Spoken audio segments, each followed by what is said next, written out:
Hello everyone, this is Mrs. G. I'm so sorry that I couldn't be there today. I have a sick child that I'm home with, and I'm crossing my fingers she doesn't give it to me as well. But I should be back Wednesday, so if you have some, really glaring questions after today's lesson, just shoot me an email or come see me sometimes Wednesday. But we will also practice this same topic in our double period on Thursday, okay? So don't worry too much. So far, ladies and gentlemen, we have solved. I'm just going to do a little jotting of things down. You don't have to write any of this down. Okay, so we've done solving simultaneous equations by graphing and by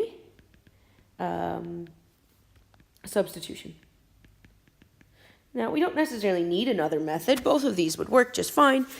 Substitution kind of gets around the tediousness of graphing and kind of not being exactly sure where they intersect if we're not using the rulers correctly. But we have a third way today that we're going to learn, and I call it the elimination method. Some people also call it the addition because you kind of do some adding and subtracting of equations. It's a little bit to get your head around. It doesn't inherently make sense, I think, as well as the graphing one does. Okay, graphing, you're making lines, you're seeing where they intersect. Substitution, you can kind of see why it works because you're trying to look for that place where both equations have the same numbers that work for them, so you can kind of substitute one equation into the other because it's two distinct pieces of information that you can use together. Right? We're going to do this elimination method, and it's a little bit weird. It can be really quick and easy, so you might be mad at me because I didn't tell this to you as the first one. But it doesn't, I think, make sense as well as other people as to why it works. The procedure is pretty easy, but the why bit can be a little bit to kind of get your head around. So stick with me, keep an open mind, and here we go. Okay, so it starts with a scale or a balance. My system is the following. I have a system of equations, 2x minus y equals 5, and I have x plus y equals 10. And it goes back to this balance or this metaphor of kind of a balance or a scale, right? If, essentially, x plus y equals 10, okay, you can make sense of this by thinking about this scale idea. I can write x plus y here, and it equals 10. They're the same amount. This expression, x plus y, is going to balance out. It's going to have the same weight, you might say, as 10. What I want to do to see if this makes sense to you guys is I want to add the other equation also on top of the same scale. Because remember, these are simultaneous equations. They're happening at the same time. We're trying to figure out where they intersect. So they are two different pieces of information, but in the same situation. So what I'm then going to do is I'm going to write 2x minus y equals 5.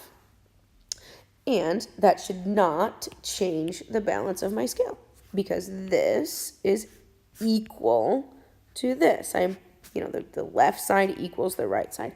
I'm adding two equal things on either side of my balance. Okay, so we'll maintain that, I guess balance is the best word to say it. Okay, this side isn't, gonna go up or the side goes down. My balance should stay nice and pretty and straight across from each other. So here's the crazy thing. If you think about the information you have on this side of the scale, and you think about the information that you have on this side of the scale, together, they both maintain balance. So if we change our equation slightly, if we manipulate our equation slightly, we can make things disappear. And making a variable disappear makes our life really easy because now we could just have one equation with one letter. Does anyone see where I'm getting at here? Have you noticed something about these two? Okay, what do I really have on this side of my scale?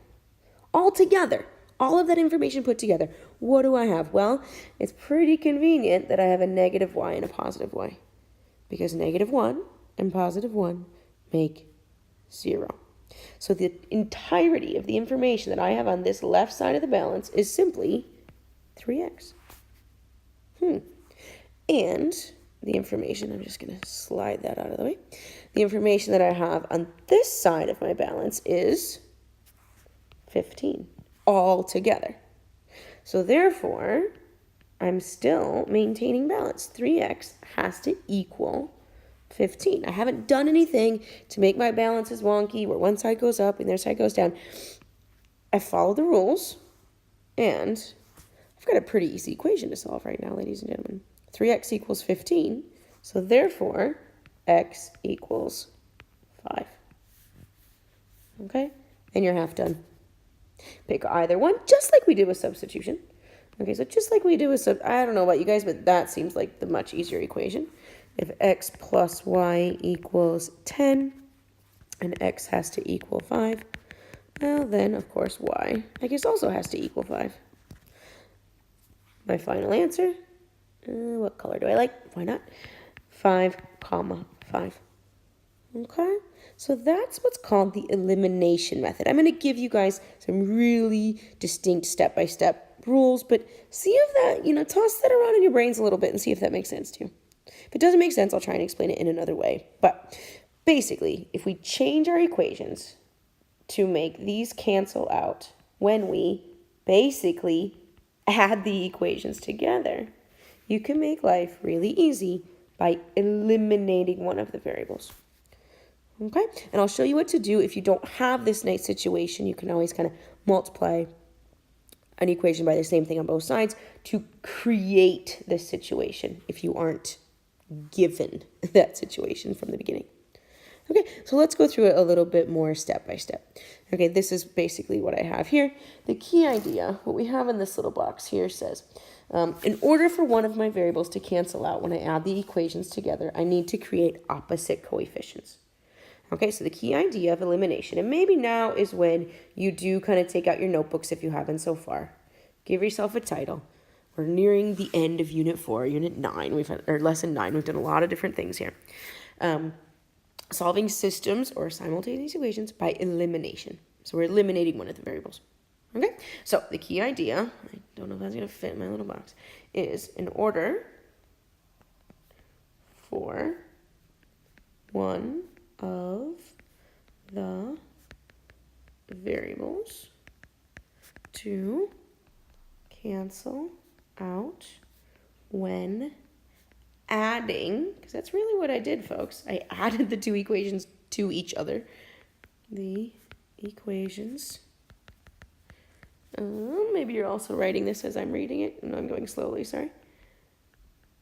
In order for one of the variables to cancel out when adding the equations together, I, as in you, the student, need to create opposite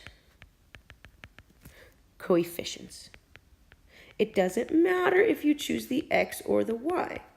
Okay, we just need to make one of them kind of cancel out when we add them together. Okay, so if the idea of the scale makes sense to you, maybe you want to kind of jot this down in a kind of overall concept or an idea in your notebooks. Okay, obviously it's a video, press pause, take your time, write it down so it looks nice. We're going to practice this quite complexly in more complex terms on Thursday. So if what you guys do in class today is just get it in your notes and it makes sense to you in your notebook, that's fine. Okay, so go ahead and pause and write that down. And if you're back, I want to run through, here we go. So I have a really kind of step-by-step procedure for using the elimination method. Okay, and this one is a little more complex than you guys are going to do for homework today. I wanted to give you something a little more complex for your notes so you know what to do. Here are my two equations. 2x plus y equals 3, and 3y minus x equals negative 12. Okay, your first step is we're going to kind of stack them on top of each other like we used to do addition with large numbers. If you wanted to add 347 plus 512, you're gonna stack things on top of each other. That's basically what we're going to do with our equations. So when you stack them on top of each other, you want more or less to have like the x things here and the y things here and then the constant terms over there. So if equations don't look like this nice pretty rainbow that I've just made, we need to make them look that way. Okay, so I wrote here my first step. manipulate the equation so that both variables are on the same side. Okay, and we should know how to manipulate equations at this point. We know how to kind of move things around. This first one I gave you isn't so complicated. It has the constant over here. It has the constant over there. So really the only thing we're really doing is kind of switching the order of the x and the y in the second equation.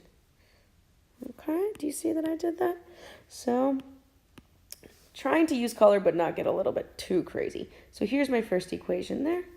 And here's my second equation here, right there.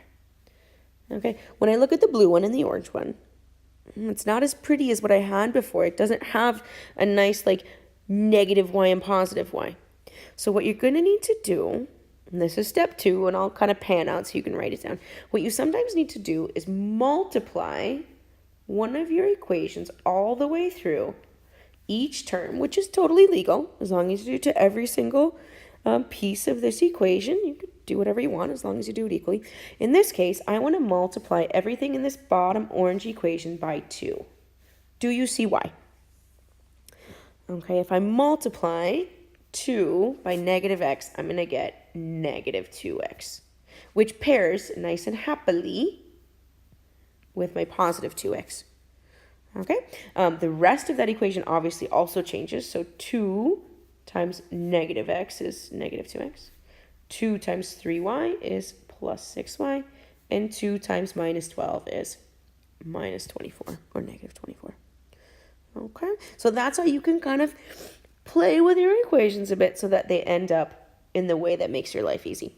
Okay, so what have we done so far? We have done step 1, which says manipulate equations, so both variables on the same side. Choose a variable to eliminate. So now I'm reading this step 2. Choose a variable to eliminate and make sure the coefficients are opposites.